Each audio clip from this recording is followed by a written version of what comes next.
السلام عليكم ورحمة الله وبركاته. أحلى إخوات، عاملين إيه؟ يا رب دايما تكونوا بخير. فيديو جديد وروتين جديد، وقبل ما ندخل الفيديو نصلي على الحبيب. اللهم صل وسلم وبارك على سيدنا محمد وعلى آله وصحبه أجمعين. كمان ندعي دعوة حلوة لإخواتنا في فلسطين وفي لبنان، ربنا ينصرهم نصرا عزيزا مبينا مباركا من عنده، اللهم آمين يا رب العالمين. اللهم احقن دماء المسلمين في كل مكان، اللهم أعز الإسلام وانصر المسلمين، اللهم آمين.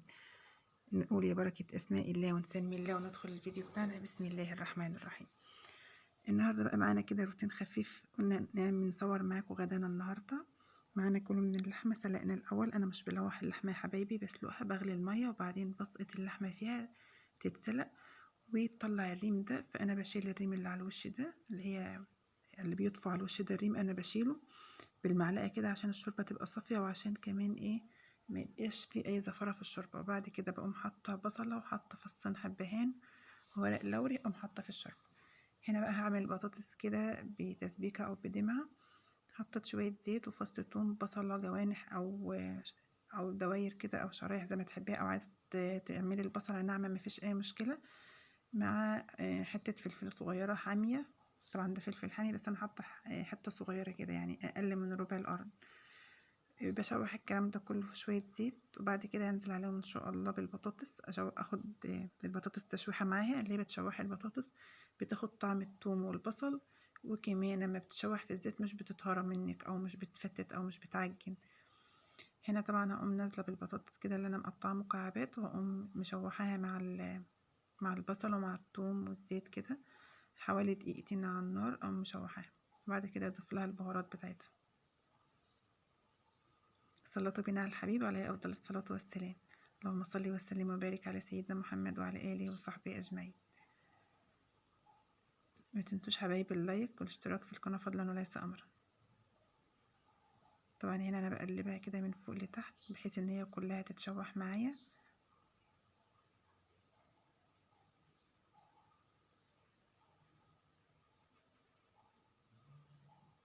وما تخافيش أبدا، عمرها ما هتتهرى منك، بالعكس التشويح بيمنعها من إنها تتهرى أو إنها تستوي زيادة عن اللازم. وطبعا انت متسيبهاش على النار. هنا خلاص بحط عليها عصير الطماطم،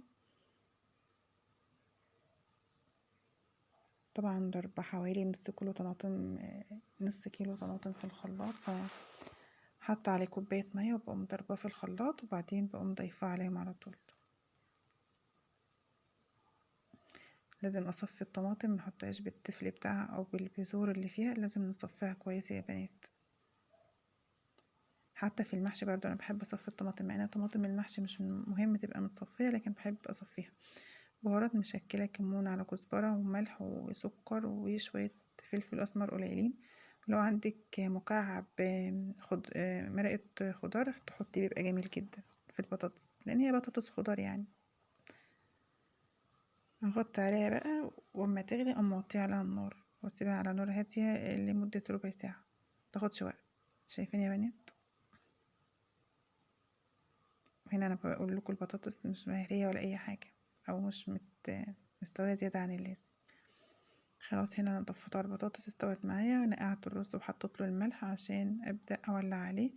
هنا اللحمه خلاص دخلت معايا في السي 3/4 سي كده، واقوم نشلاها عشان ان شاء الله هبدا الوحها. طبعا ما لوحتش اللحمه في الاول ليه؟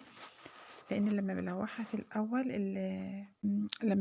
في الاول بتاخد صدمه، فالصدمه دي بتكتم مسامات اللحمه، فما بتقدرش تخرج كل اللي جواها. اللي انا يعني كل لو فيها دم او حاجه تخرج على شكل ريمه على وش المرقه كده، وبعدين نشيله بالمعلقه.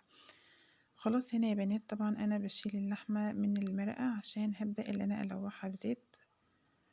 بحط شويه زيت كده في الحله، وبعدين بس استنى عليهم دقيقه كده يتقدحوا. بضيف لهم بصله وفصين حبهان.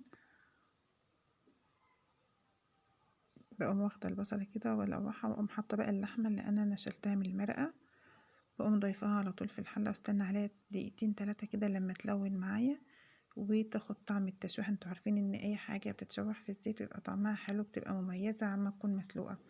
يعني الاكل المسلوق ده بيبقى اكل الناس التعبانه او العيانين. ربنا يعافيكم ويعافينا، اللهم امين. ربنا يشفي مرضانا ومرضى المسلمين اجمعين.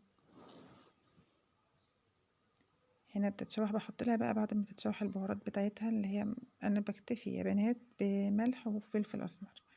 حابه تحطي عود قرفه او جزء من عود قرفه صغير كده، يعني حته صغيره قرفه خشب، مفيش مشاكل. حابه تحطي بهارات لحمه مفيش مشاكل، بس انا ببقى حابه ان انا استطعم طعم اللحمه اكتر من البهارات، يعني حابه ان انا اكل لحمه مش اكل بهارات يعني.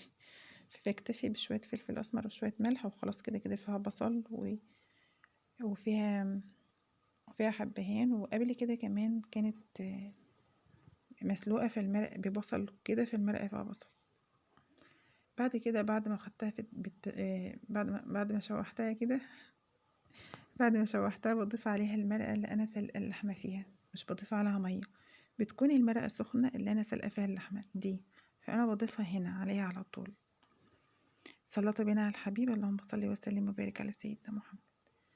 هنا زي ما شايفين يا بنات، هنا انا بضيف نفس المرقة اللي انا سلقت فيها اللحمة عشان اللحمة ما تفقدش قيمتها الغذائية.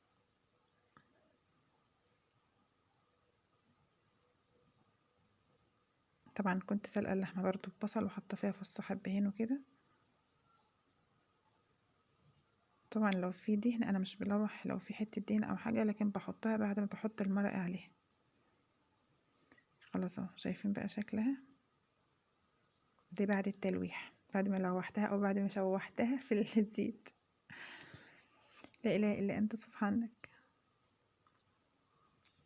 هنا خلاص كان الاكل بتاعي جاهز، ودي البطاطس كنت انا غرفت للولاد عشان ياكلوا، كانوا رايحين الدرس، فقلت اما اغرف لابني الكبير عشان كان رايح الدرس. وده الرز طبخته اهو. اشوفكم في فيديو جديد. عايزه اعرف رايكم في الفيديو في الكومنتات. ما تنسونيش في الشير واللايك وسبسكرايب في القناه، فضلا وليس امرا. اشوفكم على خير يا احلى ناس، والسلام عليكم ورحمه الله وبركاته.